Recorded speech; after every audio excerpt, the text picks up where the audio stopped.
কবে জানি আরেকটা একবারে সবাই ইন পার্সন কবে?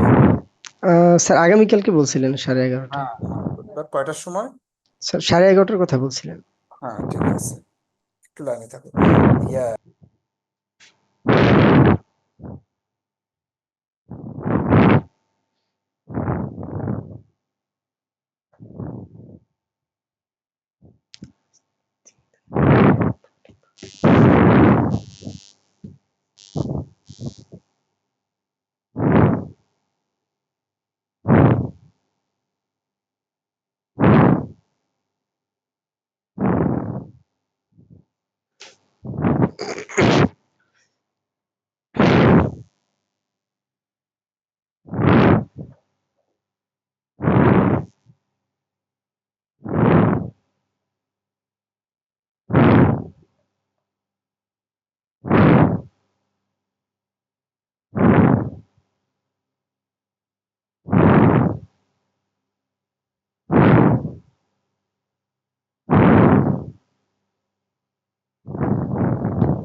হ্যাঁ হ্যালো। আচ্ছা, জি স্যার। আমরা আজকে রিসার্চ মেথোডোলজি সম্পর্কে, হ্যাঁ,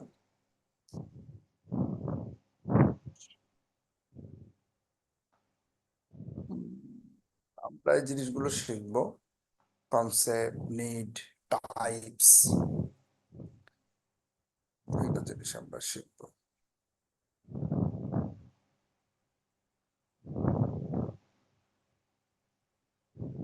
এখন রিসার্চটা আসলে কি, কনসেপ্টটা কি, রিসার্চটা কি বলতে পারবো? কেউ একজন বলতে পারবা রিসার্চটা কি? বলো, কে বলবা?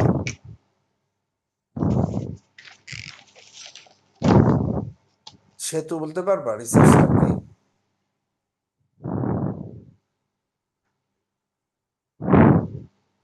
স্যার কোনো একটা মানে প্রথমে হচ্ছে ডাটা কালেক্ট করে তারপরে মানে এনকোয়ারি করা যে এই জিনিসটা ঠিক বুঝে বলতে পারতেছি না সাদিয়া বলতে পারবা? স্যার। সাদিয়া,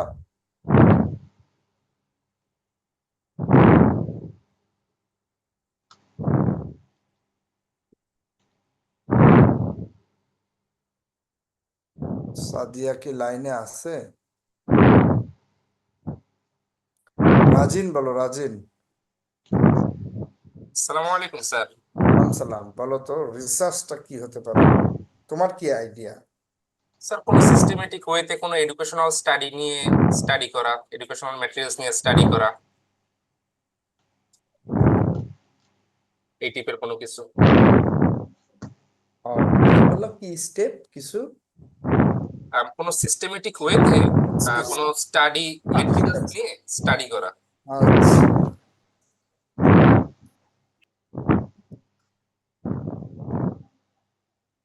আচ্ছা, এখানে কিছু এক্সাম্পল আছে। হ্যাঁ, যে দেখো তো তিনটা, which of this can be classified as research. একটু পড়ো তোমরা, পড়ে আমাকে বলো তো যে কোনটা বলা যেতে পারে। A prepared a paper on computer uses in secondary school, এটা হচ্ছে এর একটা টাইটেল। After reviewing literature on the subject available at his university library and called it a piece of research. আচ্ছা, দুই নম্বরে কি, B says that he has researched and completed a document which gives information about the age of his student, their SPM result। SPM মানে আসলে এটা একটা, মালয়েশিয়ায় SPM বলে ইন্টারমিডিয়েট কে, হ্যাঁ, ওদের ওদের ল্যাঙ্গুয়েজে। their parents income, distance of the school from the district office। 3 number, C participate in a workshop on curriculum development and prepared what he calls a research report on the curriculum for building technicians. He did this through a literature review and by discussing with the participant of the workshop. আচ্ছা, এই তিনটার মধ্যে বলো যে research মোটামুটি আমরা কোনটাকে বলতে পারি, বলো।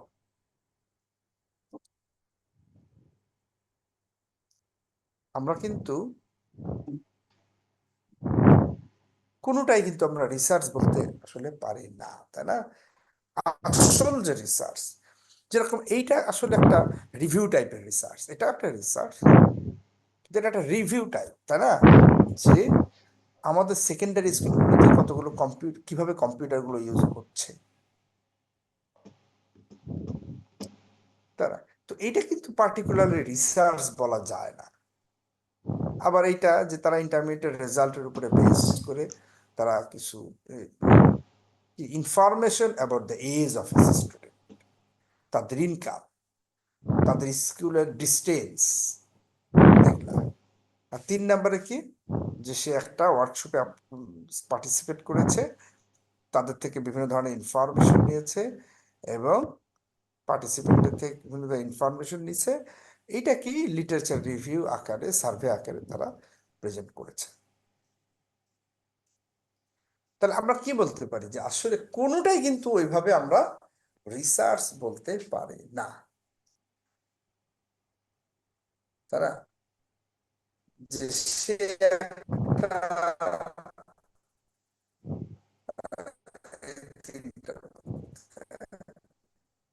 যে এই নাম্বারে সে একটা জাস্ট যে সেকেন্ডারি স্কুলগুলোতে কম্পিউটার ইউজ হচ্ছে কিনা, কেমন কম্পিউটার ইউজ হচ্ছে। তো এই জিনিসগুলো আসলে কোনোটাই রিসার্চের মধ্যে পড়ে না।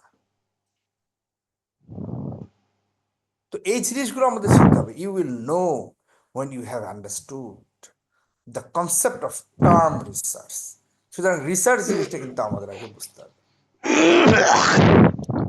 এখন কনসেপ্ট অফ রিসার্চ,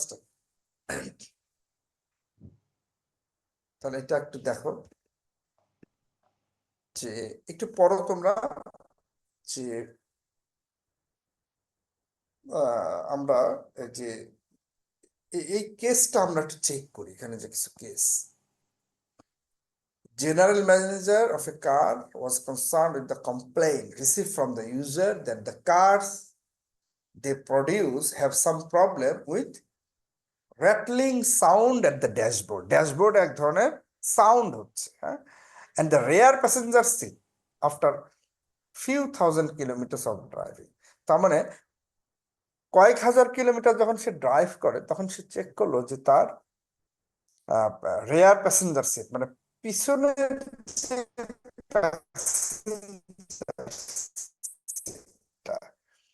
এবং তার কারণে ঝাঁকির মতো একটা সাউন্ড হচ্ছে।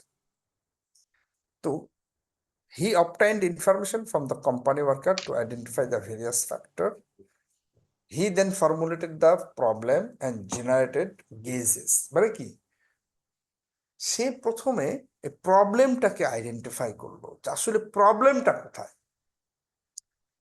প্রথমে তো সে ইউজারের থেকে একটা ফিডব্যাক পেল যে এক ধরনের সাউন্ড হচ্ছে।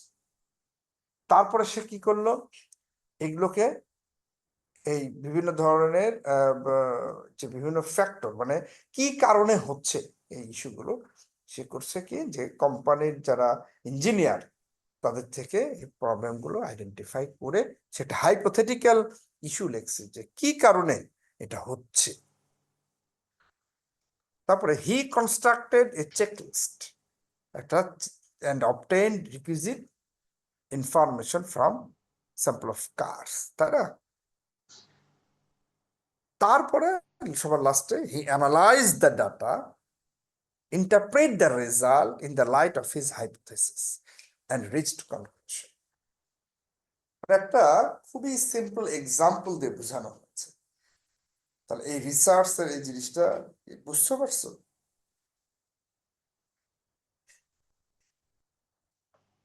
তারপরে আমরা কন্টিনিউ করি যে দেখো, এই যে আমরা যে একটা ম্যানেজারের কথা বললাম, সে কিন্তু কিছু অর্ডার ফলো করছে, যে যেটা রাজিন বলতেছিল না, কি যেন বলছিল রাজিন, যে একটা কি কি স্যার কি একটা সিস্টেমেটিক স্টেপ, ওয়েতে কোনো একটা বিষয় সিস্টেমেটিক ওয়ে। study করা। হ্যাঁ, এই দেখো এখানে আসছে যে আমরা একটা সিস্টেমেটিক ওয়ে কিন্তু ফলো করতে হবে।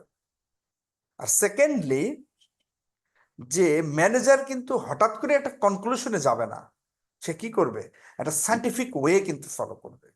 সাইন্টিফিক ওয়েটা কি, সে কিছু সার্ভে করবে, লিটারেচার সার্ভে, যেটা এর আগে দেখলাম যে সে ওই কোম্পানির যারা ইঞ্জিনিয়ার তাদের থেকে যে কি কি কারণে হতে পারে, ফ্যাক্টর গুলো কি কি, ফ্যাক্টর গুলোকে সে আগে অ্যানালাইসিস করবে, তারপরে সে প্রবলেমকে আইডেন্টিফাই করবে যে কি কারণে হচ্ছে, কোন ফ্যাক্টরের কারণে এই প্রবলেমটা হচ্ছে আইডেন্টিফাই করবে, এবং এইটার সলিউশন কি হতে পারে, এর হয়তো 2 3 4 5টা সে হাইপোথেটিক্যাল অ্যানালাইসিস করবে যে এই কারণে হতে পারে, তাহলে আমাদের এই জিনিসটা সলভ করতে হবে, আরেকটা কারণ হতে পারে ওই কারণে হলে পরে এই জিনিসটা সলভ করতে হবে।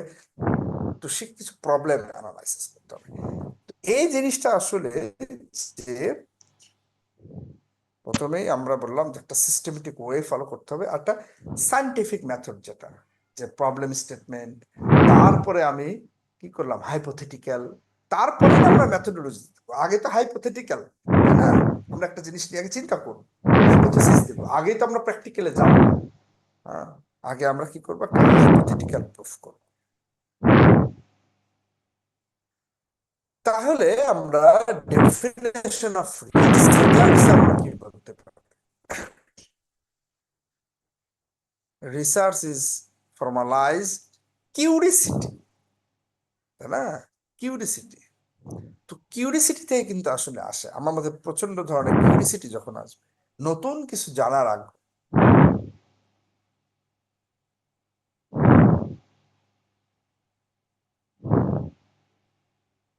এখানে পরের আরেকটি কি লিখেছেন, research is to see what everybody else has scene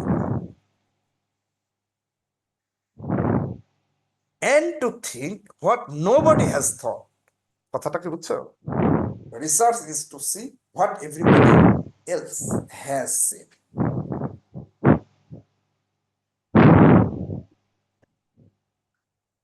কিন্তু এটা হচ্ছে think what nobody has thought. এটা very much important. ঠিক আছে? তো আমরা একটা যে রিসার্চকে আমরা যে একটা সিস্টেমেটিক প্রসেস বলছি, তাই না? কি কি প্রবলেমকে সে ফলো করবে, কি কি স্টেপকে সে ফলো করবে, অলরেডি আমরা আলোচনা করেছি। তাহলে প্রথমটা কি, যে understanding the nature of problem. হ্যাঁ, যে কি ধরনের প্রবলেম এইটা। তারপরে রিভিউইং লিটারেচার টু আন্ডারস্ট্যান্ড, যে অন্যান্যরা বা এই ধরনের প্রবলেম যদি আসে, তাহলে অন্যান্যরা কিভাবে এই প্রবলেমকে সলভ করেছে, হয়তো ডাইরেক্ট হবে না, রিলেটেড হয়তো হবে, বা অন্য টাইপের হতে পারে, তাই না? তারপরে 3 নম্বরে কি, যে এখন যে এই ইনফরমেশন গুলোকে গ্যাদার করা, যেটাকে আমরা মেথডোলজির মধ্যে যাই, তাই না, যে আমরা কিভাবে প্রবলেমটা সলভ করব। তারপরে 4 নম্বরে analysing data to the problem. এখন আমরা কি করবো, রেজাল্ট অ্যান্ড ডিসকাশন, যেটা আমরা বলি, যে আমরা ডাটাগুলোকে অ্যানালাইজ করব ওই প্রবলেমকে ফর্মুলেট করার জন্য, এবং ফাইনালি কিন্তু আমরা একটা ডিসকাশনে যাব, কনক্লুশন, ডিসকাশন এবং কনক্লুশন, যে আমরা আমাদের প্রবলেমটা কি এবং এই প্রবলেমের রেসপেক্টে আমরা কি ধরনের সলভ করছি। তো এটা হচ্ছে সিস্টেম্যাটিক প্রসেস। এখন এখন হাই কোয়ালিটি রিসার্চ আর লো কোয়ালিটি রিসার্চ, এইটা কিন্তু আবার ইম্পর্টেন্ট। এখন কি ধরনের কাজ করলে লো কোয়ালিটি, আর কি ধরনের কাজ করলে হাই কোয়ালিটি, এটা বুঝতে হবে। অনেকে তোমাদের এই যে 4th ইয়ারে যখন তোমরা প্রজেক্ট করছো বা রিসার্চ করছো, অনেকে দেখলাম একটা ওয়েবসাইট ডিজাইন করে বলছে, স্যার আমি এই কাজটা করছি। কিন্তু আসলে কি এটা কোনো ধরনের প্রজেক্ট হলো? এটা তাই না? তো আমাদের চিন্তা করতে হবে যে আমাদের কাজটা যেন একটা হাই কোয়ালিটি রিসার্চ হয়, না হলে নর্মাল কাজ করলে তো এটা আসলে কোনো কাজে আসবে না, তাই না? তো প্রথমে যেটা হাই কোয়ালিটি রিসার্চ যখন আমরা করতে চাই, এটার অবশ্যই একটা ব্যাকগ্রাউন্ড স্টাডি থাকবে, যেটা কি ধরনের কাজ এর আগে হয়েছে, এটা অবশ্যই এটার একটা বেস থাকবে, এবং অবশ্যই আমার কাজের সাথে অন্যদের একটা তুলনা থাকতে হবে, তাই না? যে আমি যে একটা কাজ করতে চাই এটা যেন অন্যদের উপরে মানে আমরা একটা কম্পেয়ার করতে পারি। আর এটা কি, এটা ডুপ্লিকেট হওয়া যাবে না, বা কি লেখছে, replicate, it can be replicated, এটা ডুপ্লিকেট হতে পারে, কিন্তু কিন্তু যদি আমরা ডুপ্লিকেট করি তাহলে কিন্তু এটা রিসার্চ হবে না, তাই না? কিন্তু এটা এক ধরনের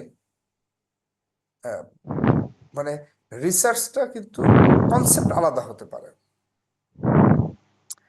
আচ্ছা, it is generalizable to other setting, it is based on some logical reasoning tied to theory, it is doable, it generate new question, or is cyclical in nature, it is incremental, it is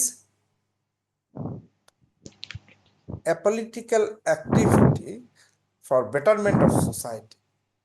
তাহলে যে high quality research, তাহলে আমরা কোনটা বলবো, এর মধ্যে কোনটা কোনটা হাই কোয়ালিটি রিসার্চ আমরা বলতে পারি? সবার লাস্টে যেটা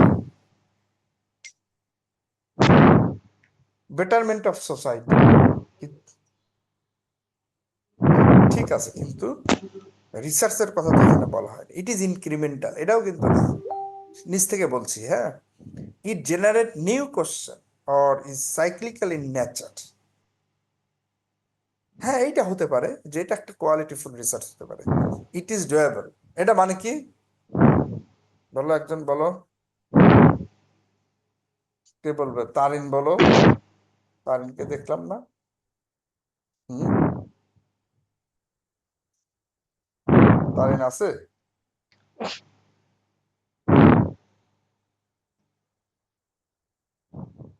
হ্যাঁ,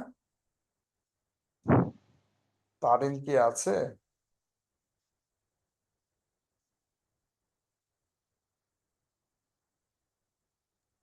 জি স্যার, আসসালামু আলাইকুম। আচ্ছা, বলো, ইট is doable, it is doable মানে কি? তো ডুয়েবল বলতে বোঝাচ্ছে মানে যেটা করা সম্ভব এরকম বোঝাচ্ছে যে এটা ফিজিবল কিনা, হ্যাঁ, করা এটা পসিবল। হুম।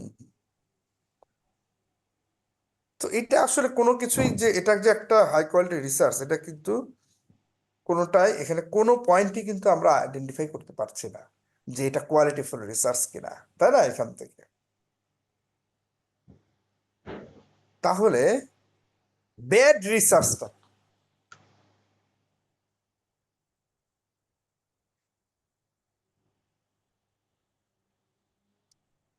বলো, যে আমি যদি আরেকজনের কাজ কি করি, তার অনুমতি ছাড়া করি, অনুমতি ছাড়া যদি নেই, অথবা আমি আরেকজনের দেখা যাচ্ছে আমার ডাটাকে মডিফাই করি, falsifying data to prove a point, হ্যাঁ, এই জিনিসটা দেখো, খুব কেয়ারফুল। আমি ডাটাকে কি করলাম, মডিফাই করে একটা জিনিস প্রুভ করতে পারতেছি না, মডিফাই করলাম।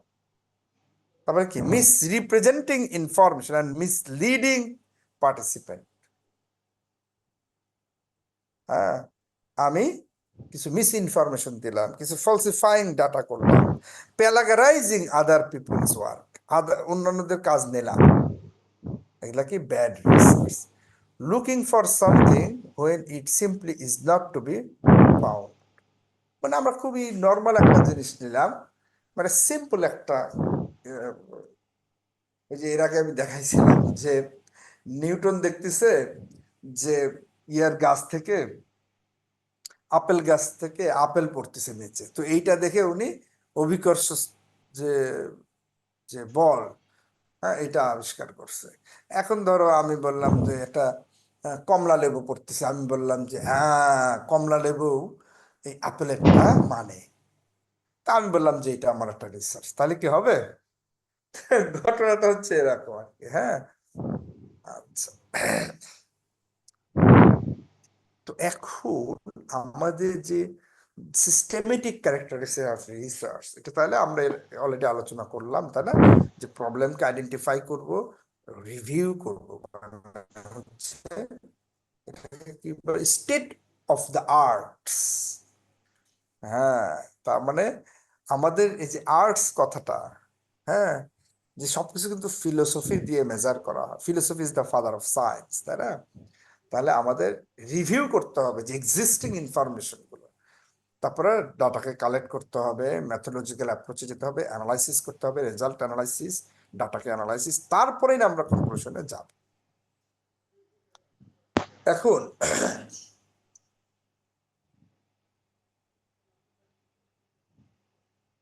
রিসার্চাররা কি ইউজ করবে? তারা যখন প্রুফ করবে তার মেথডটা, যে এটা একটা সায়েন্টিফিক মেথড, এই মেথডটা সম্পর্কে তোমরা জানো? Inductive method and deductive method তোমরা পড়েছো, তাই না? ইন্ডাকশন,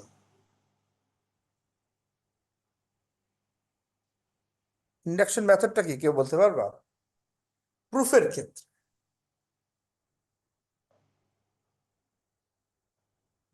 বলো তো, একজন বলো, কে বলবে? বলো, ইন্ডাকটিভ প্রুফ কোথায় জানি পড়ছো তোমরা, বলো।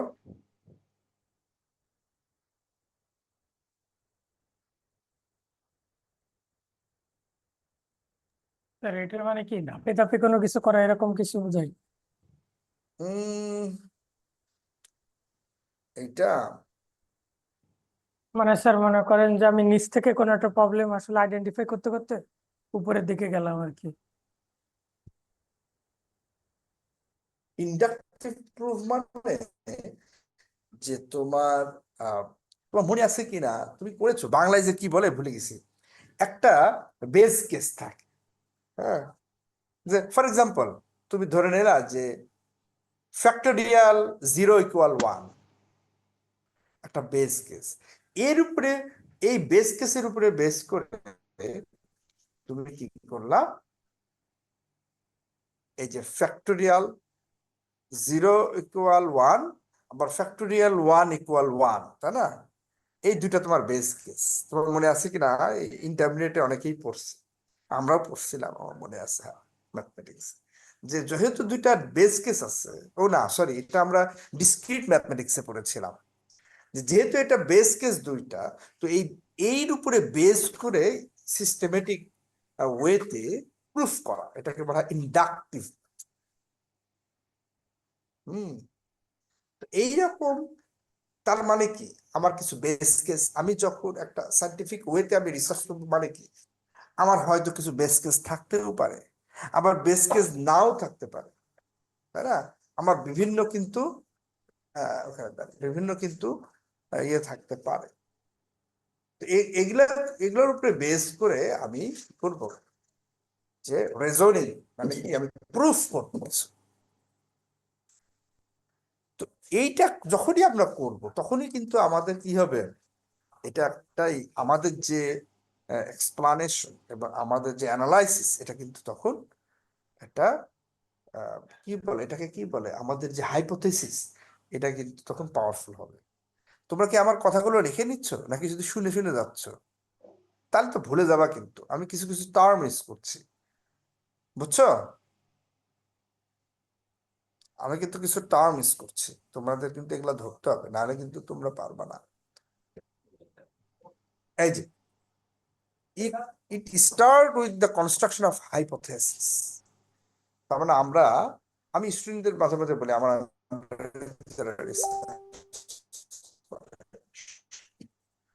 যে তোমাকে অবশ্যই 3 ভাবে প্রুফ করতে হবে। তোমার রিসার্চ। একটা হচ্ছে ঢেলে দেন, সব ঢেলে। একটা হচ্ছে যে হাইপোথেটিক্যাল প্রুফ।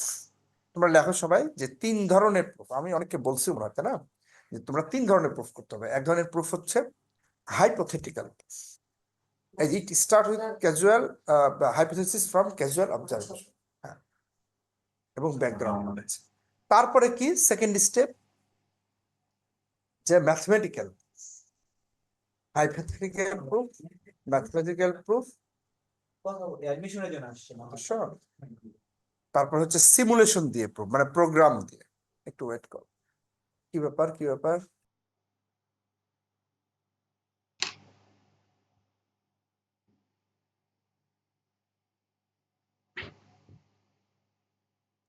একটু ওয়েট করো।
হ্যাঁ, হ্যালো। জি স্যার। ও, তোমরা আমার দেখতেছিলে না আমি কি কি ঘাটতেছিলাম? দাঁড়া দাঁড়া দাঁড়া, কি জানি ওপেন করেছিলাম। এইটা না, এইটা ওপেন করছিলাম না? হ্যাঁ জি স্যার, এখানেই ছিল। এই দেখো, দুনিয়ার জিনিস ওপেন আছে। ওরে সর্বনাশ, আমিও রিসার্চ করি বসে বসে, বুঝছো? এই, একটা পেপার সাবমিট করবো তো, check করছি। আচ্ছা, কি জানি বলতেছিলাম তোমাদের? স্যার এই যে তিনটা ভাবে proof করো। প্রুভ করার তিনটা টাইপ। তিনটা ওই, হ্যাঁ। সবার লাস্টে কি বললাম? যে স্যার সিমুলেশন সিমুলেশন। বা প্রোগ্রামিং। 3 নাম্বার হচ্ছে সিমুলেশন বা প্রোগ্রামিং। আচ্ছা, তাহলে এইটা হচ্ছে আমরা কিভাবে রিসার্চ গুলো করবো, হ্যাঁ? Scientific method of acquiring knowledge of problem solving. মানে প্রবলেম সলভিং এর যে প্রথমে আমরা একটা হাইপোথেসিস, প্রথমে এখান থেকে দেখো, ক্যাজুয়াল অবজারভেশন। প্রথমে এইখান থেকে বাম পাশে, একদম বামটা, ক্যাজুয়াল অবজারভেশন। যে কোনো একটা অবজারভেশন থেকে আমরা কিছু হাইপোথেসিস পেলাম, তারপরে হাইপোথেসিসের ইমপ্লিকেশন করবো কিভাবে? এই যে 3টা ওয়েতে বললাম, যে ম্যাথমেটিক্যাল প্রুফ, হাইপোথেটিক্যাল প্রুফ, আর কি প্রোগ্রামিং দিয়ে, যেটা আমরা সিমুলেশন বলি, সিমুলেশন। তারপরে টেস্টিং, তারপরে এক্সিস্টিং নলেজ, তাই না? তাহলে হ্যাঁ এইরকম একটা সার্কেলের মধ্যে আসলে রিসার্চটা। না এখন কথা হচ্ছে, শুরু করবো কিভাবে, নাকি? ক্লাস চলে তো। এটাই হচ্ছে আসল। How to begin, where do I begin? ওই তো আর তো বেশ হ্যাঁ, 25 মিনিট অথই বা আধা ঘন্টা সাগরে পর মনে হয়। ডুব ডুব ডুব ডুব খাচ্ছি, তাহলে কি হবে? আমাকে আগে একটা যেতে আসবে, তাই না? তাহলে আমরা দেখি যে আস্কিং দ্য কোশ্চেন, এই ফিগারটা সবাই ড্র করে দিও। আইডেন্টিফাইং দ্য ইম্পর্টেন্ট ফ্যাক্টর, যে আমরা প্রথমে আমাকে একটা প্রবলেমকে বলা হলো, এই প্রবলেম থেকে আমরা কি করব, ঠিক আছে? যে আমরা কি কি ফ্যাক্টর গুলোকে আইডেন্টিফাই করব, তারপর হাইপোথেটিক্যাল রিসার্চ করব, তারপরে রিলেভেন্ট ইনফরমেশন, হাইপোথেসিস টেস্ট করব ডাটা দিয়ে, তাই না? আমরা বিভিন্ন ডাটা দিয়ে আমার ওই, আমি যে একটা অ্যালগোরিদম দিব, আমরা হাইপোথেসিস মানে কি? হাইপোথেসিসতে অ্যালগোরিদম, ম্যাথমেটিক্স হতে পারে, ম্যাথমেটিক্স অ্যালগোরিদম, তাই না? হাইপোথেসিস হতে পারে আবার লজিক্যাল, তাই না? লজিক্যাল অ্যান্ড অ্যালগোরিদমিক হতে পারে। তো এগুলা দিয়ে, ওখানে ম্যাথমেটিক্সও আমাদের থাকতে পারে, ম্যাথমেটিক্স দিয়ে প্রুফ করা যায়, হাইপোথেসিস দিয়েও প্রুফ করা যায়, তাই না? এর আগে বললাম। এখন টেস্ট করবো আমরা অবশ্যই প্রোগ্রাম দিয়ে, তাই না? সিমুলেশন দিয়ে। তারপরে ওয়ার্কিং উইথ হাইপোথেসিস, তারপরে রিকনসিডারিং, দেখা যাচ্ছে যে ওই হাইপোথেসিসে একটু অ্যাকুরেসিটা ভালো আসছে না, অথবা রেজাল্টের সাথে আমার হাইপোথেসিস মিলছে না, তখন আমরা কি করি? ওটাকে টিউনিং করি, ওটাকে আবার রিকনসিডারিং করি, তাই না? এই থিওরি গুলো। এখন কথা হচ্ছে লাভ কি, রিসার্চ করলে লাভ কি? ওরে বাবা, হেভি চিত্র দিছে, হ্যাঁ? বলো, লাভ কি? এইসব কাজ টাজ করে লাভ কি? বলো। যাদের টাকা পয়সা কম, এরা কি করে? যাদের টাকা পয়সা কম, এরা কিন্তু সারভাইভের জন্য অনেক সময় রিসার্চ করে, এবং তখন এই রিসার্চটা খুব ভালো হয়। মানুষের দেয়ালে যখন পিঠ থেকে যায়, তখন কিন্তু তার কোনো উপায় থাকে না, তখন দেখবা সে ভালো ভালো কাজ করে। এবং এটা আমরা পিএইচডি তে শিখছি। মানে দেয়ালে পিঠ থেকে গেছে, না পিএইচডি স্যারে আসতেছি, না কোনো কাজ হচ্ছে, আমরা কোনো আউটপুট পাচ্ছি না, মানে মনে হচ্ছে জীবন শেষ। ওই জীবন শেষের থেকে যখন একটা সার্ভাইভাল, মানে জীবন বাঁচা মরার একটা সন্ধিক্ষণ, তখন আসলে এই এই এই রিসার্চ জিনিসটা আরো ভালো করে আসে। হ্যাঁ, তো যার কারণে রিসার্চ কিন্তু এমনি আসে না, এর মধ্যে প্রচন্ড পরিশ্রম দিতে হয় কিন্তু। হ্যাঁ, টু টু গেট পিএইচডি। কেন রিসার্চ করব? এটার জন্য to provide solution to complex problem, হ্যাঁ, investigate laws, to make new discoveries, develop new product, to save cost. একটা প্রোডাক্ট আছে, উপরটা অনেক এক্সপেন্সিভ, তুমি যদি এটার কস্টকে রিডিউস, যেরকম তোমার একটা রিসার্চ আইডিয়া দেয়, আমাকে এক প্রফেসর ওই দিন দিয়েছে এটা, যে এই যে আমরা যে নেটওয়ার্ক, নিউরাল নেটওয়ার্ক ইউজ করি, হ্যাঁ, আর্টিফিশিয়াল ইন্টেলিজেন্স আমরা কম্পিউটারে রান করি, অনেক ফাস্ট, অ্যাকুরেসি ভালো, কিন্তু এইটাকে যখন আমরা হার্ডওয়্যার ইমপ্লিমেন্টেশনে যাই তখন কিন্তু অনেক কস্ট বেড়ে যায়, কারণ এখানে অনেকগুলো প্যারামিটার থাকে, হ্যাঁ। তো যত বেশি প্যারামিটার কম হবে, তত কমপ্লেক্সিটি কম হবে, তত বেশি কস্ট কম হবে, তাই না? তোমরা কম্পিউটার আর্কিটেকচারে দেখেছো যে কিভাবে এমন আর্কিটেকচার ডিজাইন করে। তারপর কি, টু ইমপ্রুভ আওয়ার লাইফ, তাই না? এই যে মেডিকেল সেক্টরে নতুন নতুন হিউম্যান ডিজায়ার, মানুষের জীবনকে সহজ করার জন্য, হ্যাঁ। এই যে তোমরা এখন নেটে এই কাজগুলো করছো, এখানে নেটওয়ার্কের এই যে ভিডিওগুলো কত ফাস্ট এখন, আগে কত আগে কত স্লো ছিল, এখন দেখো। তো মেমোরি কমে কিভাবে আমরা ভিডিও ট্রান্সফার করতে পারি, কত ধরনের রিসার্চ আছে, তাই না, যেটা হিউম্যান ডিজায়ার। এই জন্য আমরা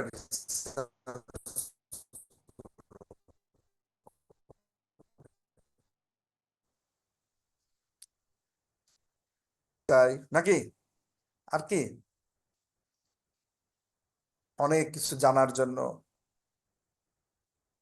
তো আসলে এগুলো জিনিস তোমরা দেখবে যে আমরা আসলে এই যে এগুলো আবার খুব কমই করে, টু এনরিচ আইডিয়া, তাই না?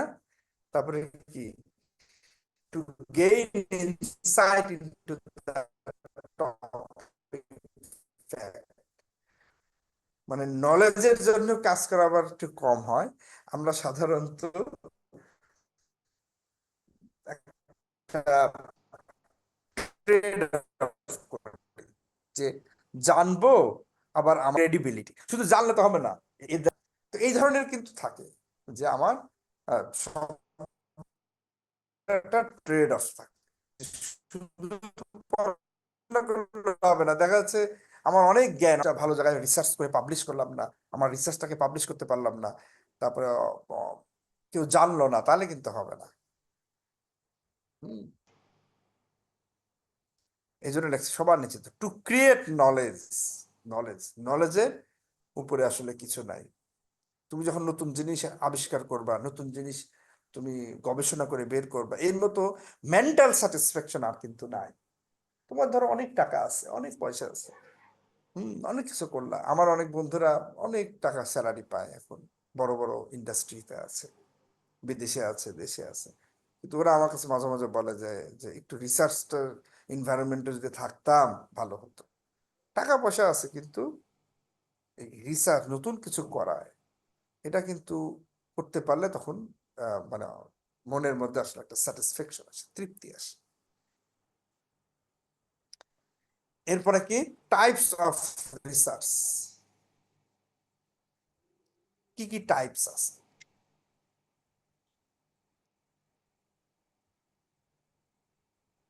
তাহলে আমরা এগুলা সামনের দিন পড়বো, ঠিক আছে? আজকে এই পর্যন্তই, তাহলে পরশু দিন না,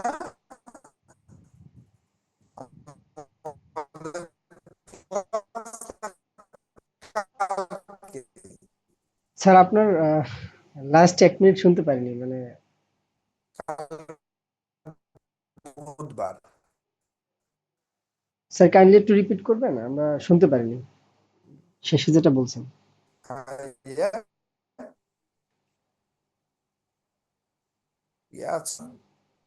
স্যার এখন শোনা যাচ্ছে স্যার। কয়টায় ক্লাস? স্যার 11:30টার কথা বলছিলেন কালকে।